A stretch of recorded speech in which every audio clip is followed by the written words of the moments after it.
ये आकाशवाणी है। अब आप प्रियंका अरोड़ा से समाचार सुनिए।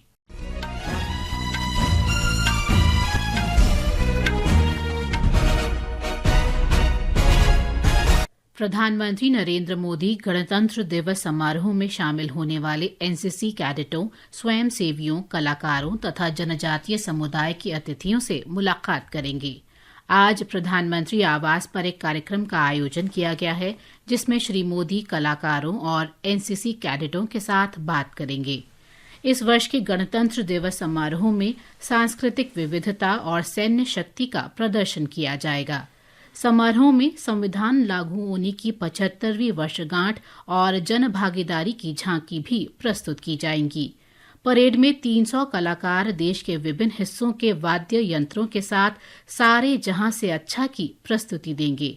इस वर्ष विभिन्न राज्यों और केंद्र सरकार की 31 झांकियों का मुख्य विषय होगा स्वर्णिम भारत, विरासत और विकास। गणतंत्र दिवस परेड में भगवान बिरसा मुंडा और सरदार वल्लभ भाई पटेल की 150वीं जयंती, मौसम विभाग पर आधारित झांकियां भी शामिल रहेंगी। रक्षा मंत्री राजनाथ सिंह ने आज नई दिल्ली में युद्ध क्षेत्र निगरानी प्रणाली संजय की शुरुआत की। ये निगरानी प्रणाली युद्ध क्षेत्र की पारदर्शिता में वृद्धि करेगी और इससे अत्याधुनिक सेंसर भविष्य के युद्धों की बेहतर तस्वीर देने में सक्षम होंगे। ये प्रणाली इस वर्ष मार्च से भारतीय सेना में 3 चरणों में शामिल की जाएगी। इस प्रणाली की मदद से विशाल भूमि सीमाओं की निगरानी करने, आक्रमणों को रोकने और युद्ध की स्थिति का सटीक विश्लेषण करने में मदद मिलेगी। रक्षा मंत्रालय के अनुसार ये प्रणाली खुफिया तंत्र और निगरानी को कई गुना बढ़ा देगी।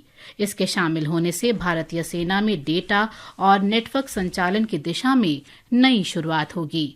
संजय प्रणाली को देश में ही भारतीय सेना तथा भारत इलेक्ट्रॉनिक्स लिमिटेड ने संयुक्त रूप से विकसित किया है। इस प्रणाली को 2402 करोड़ रुपए की लागत से तैयार किया गया है।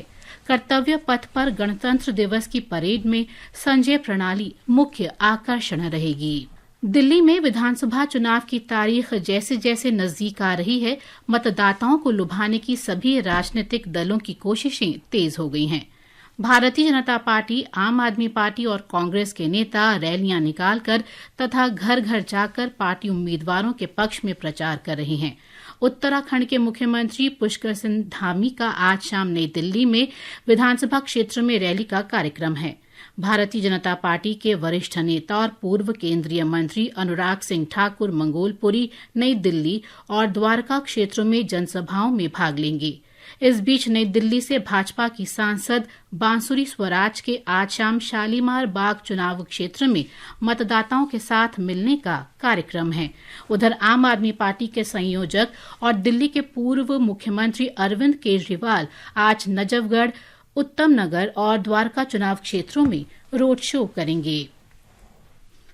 आकाशवाणी और दूरदर्शन 26 जनवरी को कर्तव्य पथ से 76वें गणतंत्र दिवस परेड के लाइव कवरेज करेगा। इसका प्रसारण आकाशवाणी और दूरदर्शन के पूरे नेटवर्क के साथ साथ ओटीटी प्लेटफॉर्म वेब्स पर किया जाएगा। कर्तव्य पथ पर तैयारियों की समीक्षा करने के लिए सूचना और प्रसारण सचिव संजय जाजू ने आज लाइव कवरेज के लिए आकाशवाणी और दूरदर्शन द्वारा की गई तैयारियों का जायजा लिया। श्री जाजू ने आकाशवाणी और दूरदर्शन की टीमों के प्रयासों की सराहना करते हुए कहा कि इस महत्वपूर्ण राष्ट्रीय कार्यक्रम का प्रसारण सुनिश्चित करने के लिए सभी काम कर रहे हैं। उन्होंने कहा कि गणतंत्र दिवस परेड का सुचारू प्रसारण सुनिश्चित करने के लिए कैमरे और ऑप्टिकल फाइबर लाइनें बिछाई गई हैं। प्रसार भारती के सीईओ गौरव द्विवेदी ने कहा है कि इस बार हाई क्वालिटी पिक्चर रेजोल्यूशन सुनिश्चित करने के लिए 4K कैमरे लगाए गए हैं, जो पहले से 8 गुना बेहतर हैं। महिला हॉकी इंडिया लीग में उड़ीसा वॉरियर्स फाइनल के लिए क्वालिफाई करने वाली पहली टीम बन गई है। आज एक मुकाबले में जेएसडब्ल्यू सूरमा हॉकी क्लब का सामना शराची राड़ बंगाल टाइगर से होगा। इसके साथ ही ये समाचार बुलेटिन समाप्त हुआ।